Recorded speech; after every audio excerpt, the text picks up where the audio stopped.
Senator Katie Britt. Senator, thanks very much for being here this morning. And I want to get your take on accountability. Why is it that we once again fail to see accountability for people spewing hate? Right now, there is a list on X being compiled about people who are hating on Charlie Kirk, about people who are blaming conservatives for this horrific week and murder. You are on appropriations. Will you change the fact that taxpayers are sending money to universities who will not commit to free speech, like Clemson? That's right. Look, Maria, first, my heart breaks for Erica, for Charlie and Erica's two beautiful children, and for our entire nation. Look, there is a dark cloud that came over the United States of America that day that Charlie was assassinated. Now, when Erica stood up and spoke, there was a bit of light that came through. I think she gave every one of us hope and vision and encouragement that evil did not win, that we must speak truth, that we must have courage, as Charlie always said, and that the movement must go on. And I think it will be more powerful now than ever. And when you talk about consequences, when you talk about how we got here, I am so sick of Democrat mayors saying, no, no, no, we don't want your help. You want people in your city to die? I'm confused.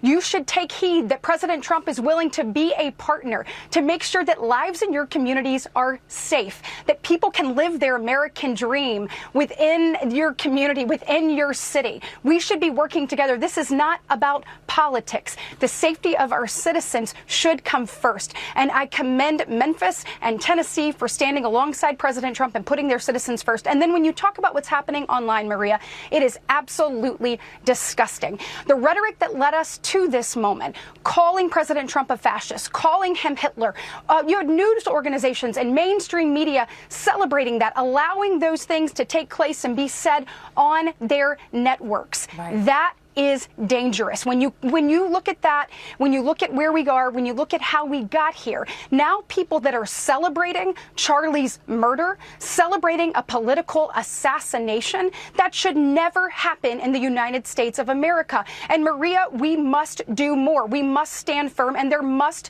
be consequences with regards to people spewing that type of hate and celebration in the face of this. And I believe that there will be, and I certainly plan to hold them accountable. So if you are out there and you are celebrating the political assassination of a man who was exercising his free speech, a very foundational element, a cornerstone of who we are as the United States of America, you should be held accountable. You should be fired. And that is the beginning and the end of it, full stop. So what can you do about it? What are the consequences? You're an elected official and have an opportunity to actually affect change. Absolutely. Well, and Maria, we have to. Look, we take what President Trump has already done. His leadership has been tremendous on this. You saw the Biden administration do absolutely nothing when it came to what was happening on college campuses, to our Jewish brothers and sisters. President Trump said that will not happen under my watch. You see him and you see the Department of Education with Secretary McMahon saying we're going to hold you accountable for these things. That's exactly what we have to do.